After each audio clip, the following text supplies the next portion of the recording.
retrouve pour une nouvelle vidéo en Overused. Au début, en voyant son Libégon, son Milobellus, son Salazol, je me suis dit tiens, c'est de l'Underused. Mais non.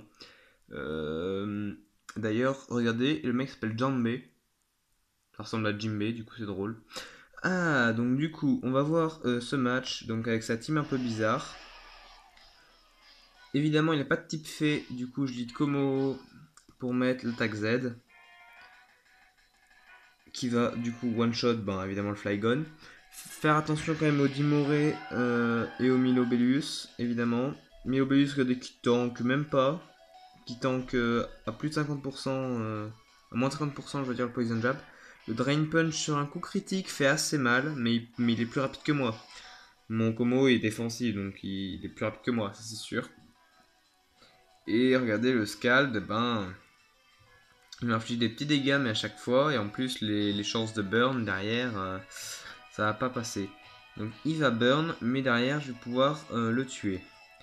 Donc il reste plus que 4 Pokémon. En vrai, Galam, il est gérable. C'est sûr qu'il va pas one shot avec un Zenith Butt, parce que d'abord il va vouloir se placer. Il sait qu'il y a Ectoplasma derrière, qu'il y a d'autres Pokémon dangereux, qu'il y a un Léviator, un Démolos.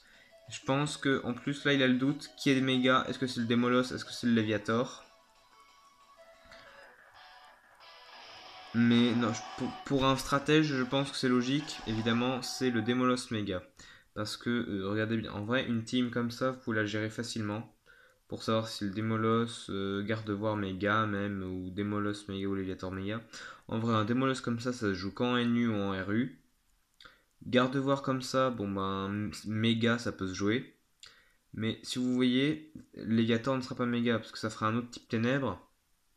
Et du coup, il y aurait 3 faiblesses combat. Et je n'aurai plus de type vol derrière, pourtant que les attaques sol craint par Genjar et par Demolos. Donc du coup c'est sûr que c'était pas Mega Léviator, peut-être qu'il avait le doute entre eux, est-ce que c'est Mega Gardevoir, est-ce que c'est Mega Demolos. Voilà, ça c'était la minute chiante. Donc du coup Demolos fait lance-flamme, il brûle le Galam, du coup la Drain Punch va quand même tuer. Mais vous allez voir que derrière Genjar va tanker Shadow Sneak grâce à la Focus Sash. Et du coup, derrière, je tue avec la Shadow Ball. Évidemment, Salazol est plus rapide que moi, il va tuer avec Sludge Wave. Je pensais qu'il allait se placer en fait, c'est pour ça. Au moins, il peut plus faire de Sludge Wave, du coup, j'arrive qu'à Gyarados et je mets la Waterfall en sachant que je suis Scarf. Et lui, il Focus Sash, il m'empoisonne, je m'en bats les couilles, je suis Scarf, je vais rester sur le terrain. Il s'abrite, c'est logique. Jusque-là, c'est logique. Et il va tenter le deuxième abri. J'aurais tenté lance-flamme quand même, j'aurais bourriné. Donc j'augmente mon attaque, derrière il y a Cofabrigus qui arrive et je switch sur Gardevoir qui va prendre extrêmement bien un Shadow Ball. Par contre Cofabrigus en face va moins bien le prendre. Il baisse ma DFP donc du coup le prochain tour je meurs. Mais le prochain tour il meurt avant. Derrière évidemment Dimoré arrive, je suis en infériorité parce que type ténèbres, voilà. Même le type fée allait pas m'aider à tanker. Et derrière j'ai Kartana évidemment qui va tanker la Brick Break parce que Dimoré même s'il est extrêmement rapide et offensif, Kartana est une bête en défense et il tank très bien ça. Donc voilà, c'est la fin de cette vidéo. Et je vous dis à demain pour la prochaine.